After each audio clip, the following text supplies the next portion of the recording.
Hi, I'm Dave Epstein. Welcome to this edition of Growing Wisdom. Today we're talking about harvesting sweet potatoes.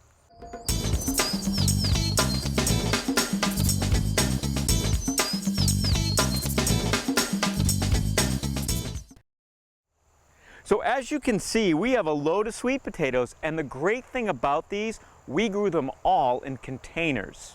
Perhaps you watched an earlier video, or you can watch the earlier video, on us planting the sweet potatoes from sweet potato slips. We got those from Johnny Selected Seeds up in Maine earlier this spring. We planted them, and this is the result. So I'm going to put these down, and we're going to go to one of the containers that I left unharvested and show you what we've got.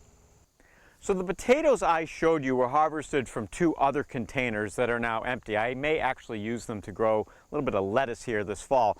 I left one container for the purposes of the video, and you want to start harvesting your sweet potatoes when it gets cool out before a frost, and when the leaves start to turn yellow. You can see how the leaves here are beginning to yellow. The plant's beginning to die. The sweet potatoes aren't going to get any bigger. If we leave them in the ground too long, they're going to be susceptible to disease and rot, so we want to get them out of the ground fairly quickly. Honestly, I have no idea what is going to happen when we pull these out. I'm hoping there's just as many sweet potatoes here as there was in the other two containers. You have to be very careful if you're using a digging fork or a spade, because if you injure the sweet potatoes, again, they'll rot. Let's see what we've got. So let's just go for it. We'll start pulling these out and see what we got. All right, there's one.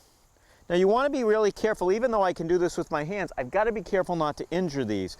Some of these sweet potatoes are very small and they didn't do that well. I suspect that there's not enough nutrients in this particular container of soil. I used some old soil I had. It was a planting mix.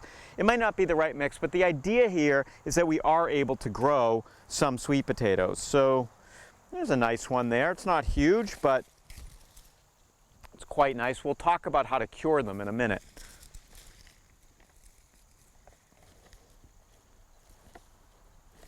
Ooh, I feel some rather large ones down here. There we go.